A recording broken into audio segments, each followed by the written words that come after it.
Ladies and gentlemen, welcome to Dev Diary, where today's lesson is simple. Just because you can doesn't mean that you always should. Now, before we unpack that, remember if you enjoy the video to leave a like. Also consider subscribing if you're new to the channel and turn on notifications so you don't miss future videos. So today's project was supposed to be simple. Recreate that famous ball under a cup game that has scammed many a tourist out of their money. And while looking at this scene, you'd think that it was pretty successful. And you'd be wrong.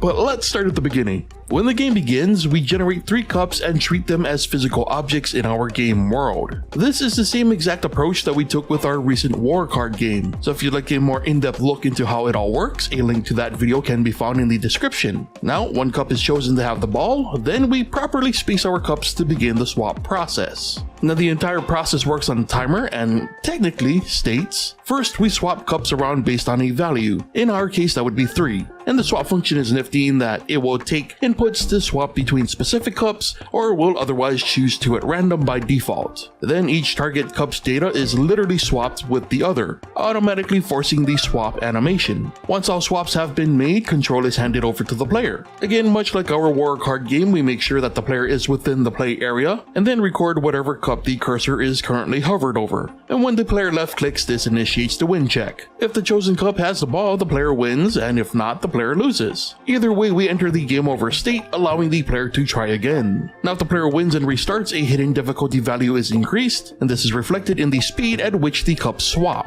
But it was actually meant to do so much more. Which brings us to why this may seem like a working game, but it is oh so broken. But before we jump into why, a quick reminder that if you enjoy what I do here, supporting me on Patreon is a great way to help me keep doing it. You can get access to exclusive content and downloads, and even early access to the weekly Dev Diary videos before they're released on YouTube. So let's start with the cups. The original plan was to have the amount of cups spawned increase with the difficulty. Unfortunately, this idea had to be dropped because I was unable to properly map out the dynamics for displaying cups properly, which is fine, 3 cups is more than enough. So the next plan was to have the amount of swaps increased with the difficulty. And this is where things get really weird. So to recap, the swap function simply swaps cosmetic data between cups. This is to update the animation and general monitoring for the player interactivity. And when the player clicks a cup, we read the data like normal. And this does in fact work with 3 swaps. But here's the kicker. Anything other than 3 swaps and the game starts to lose it.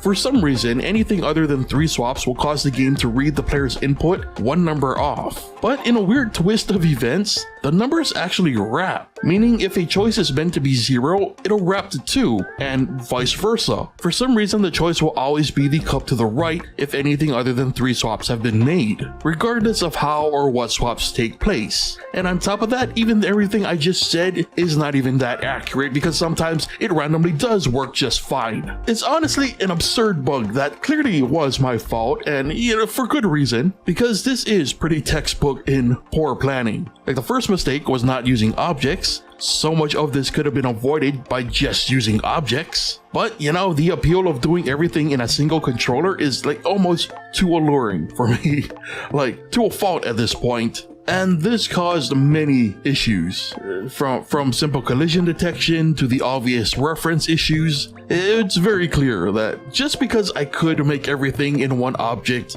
doesn't mean I should have. And simply put, this could have been a 30-minute exercise, but due to bad decisions and hubris, the end result is a mangled mess that barely holds together with chewing gum and duct tape. And scratch that, string and a prayer.